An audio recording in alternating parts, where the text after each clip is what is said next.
There were nights when I stared at my reflection for way too long, picking apart every little detail on my face. My nose felt crooked, my skin didn't look smooth, my smile looked weird when I practiced it, and in that silence one thought echoed louder than the rest: maybe I'm just not attractive enough to be loved.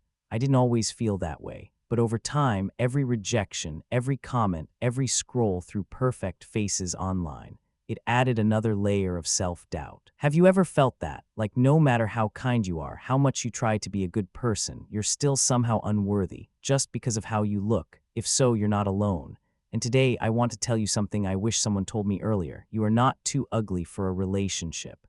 What's been lying to you isn't your mirror, it's your perception. And we're going to unpack that together. But first, take a breath. This one's going to go deep.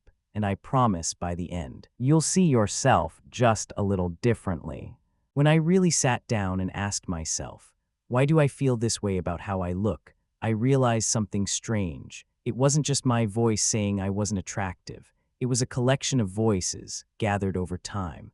I remembered that one classmate who said my ears looked weird in middle school, or that friend who always joked that I'd never get a date because of my awkward smile. Even the people I dated, some of them made comments about what they preferred, and I quietly internalized that I wasn't it.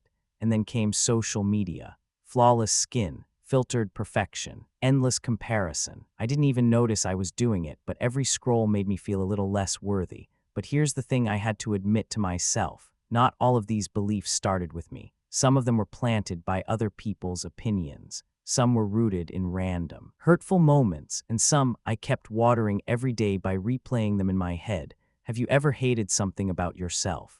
But when you really thought about it, you couldn't even remember why. That's the moment I knew. This wasn't about my face or my body. It was about the meaning I attached to it. And once I realized that I had a choice, I could keep living through someone else's lens, or I could start cleaning it and seeing myself clearly. Once I realized that the way I saw myself was shaped by other people's words and my own interpretations, I started to wonder, can I unlearn it? Can I choose to believe something else? Turns out, yes, but it wasn't instant. It took 4 big mindset shifts that completely changed the way I saw myself. Shift 1, ask where the feeling came from. Every time I looked in the mirror and felt ugly, I paused and asked, wait, whose voice is this? Was it my own? Or was I just replaying something someone else had said? It shocked me how many of my insecurities weren't actually mine. Like, I once hated my nose because a kid said it looked too big in 7th grade. That one sentence lived rent-free in my mind for years, even though it wasn't true. Once I traced back the origin, it lost its power. Because how could I believe something for so long that wasn't even mine to begin with?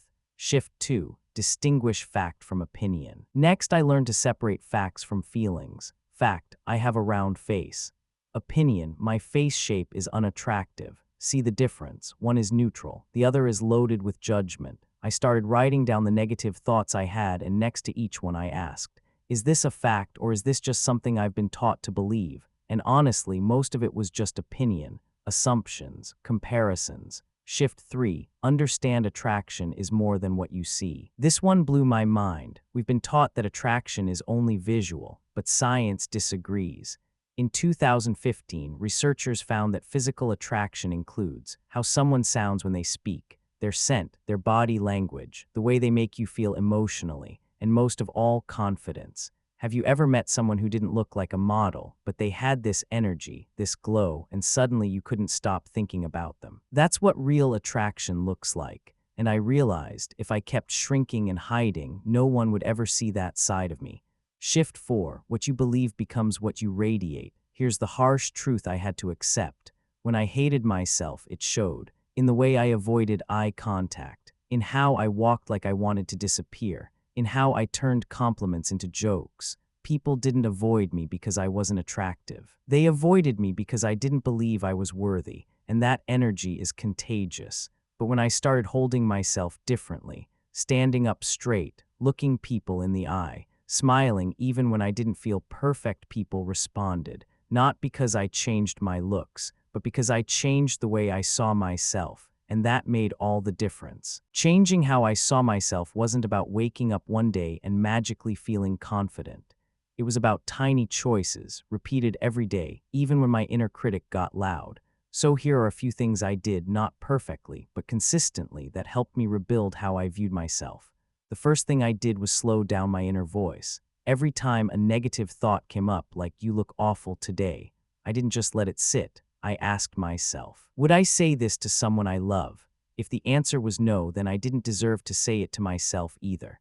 That question alone helped me start filtering what was allowed to live in my mind. I also began a small daily ritual: mirror journaling. Every morning, I'd look in the mirror and write one kind sentence to myself, not something fake like "I'm flawless," but something true like "I'm showing up today, even when it's hard," or "my eyes are tired, but they're kind." That simple habit taught me to see myself as more than just a body.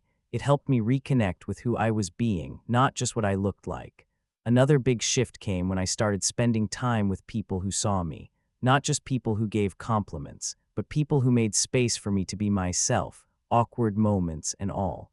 Their reflections of me became a mirror that was more accurate, more compassionate. And being around that made it easier to believe new things about myself. I also reduced exposure to comparison triggers, which for me meant unfollowing certain influencers, muting accounts that made me feel like I had to look a certain way, and reminding myself, what you feed your mind becomes your mirror. If I kept looking at polished, filtered, photoshopped bodies, I'd keep thinking I had to earn love by changing mine. And one more habit. I practiced non-appearance self-care, meaning I did things that made me feel good without focusing on looks. I stretched. I listened to music that made me feel alive. I finished little projects. I reached out to someone just to say hi. Each time I did, it reminded me, I am more than what I see. I am what I do. I am how I make others feel. All of these habits didn't erase my insecurity, but they gave me evidence. Evidence that I was growing, that I cared, that I was showing up, and over time, that's what built my confidence, not perfection, but practice. It took me a long time to understand this. I was never too ugly for a relationship. I was just too used to seeing myself through a mirror covered in dust. Dust from old insults, rejections, comparisons, and silence. I thought I had to change myself to be lovable, but what I really needed was to clean the mirror. And maybe that's where you are right now too, if you're watching this because you felt unlovable, unattractive, or not enough. Please hear this: you don't have to earn love by looking a certain way. You don't have to shrink yourself to be accepted. And you definitely don't have to change your appearance to be worthy. What you do deserve is to see yourself clearly, to be gentle with the parts of you that hurt, to tell yourself the truth that your beauty was never gone. It was just buried under someone else's story. So today, take one small step. Write one kind sentence to yourself. Say something out loud you wish someone else would say, or just look in the mirror and not criticize. Let that be enough for today. And if this video spoke to something inside you, I'd love to hear it in the comments. What's one thing you're learning to see differently about yourself? Maybe your story will help someone else feel a little less alone. And as always, if you found comfort in this, please like, subscribe, and tap the bell so you won't miss what's coming next. This space is for you. You're not broken. You're becoming.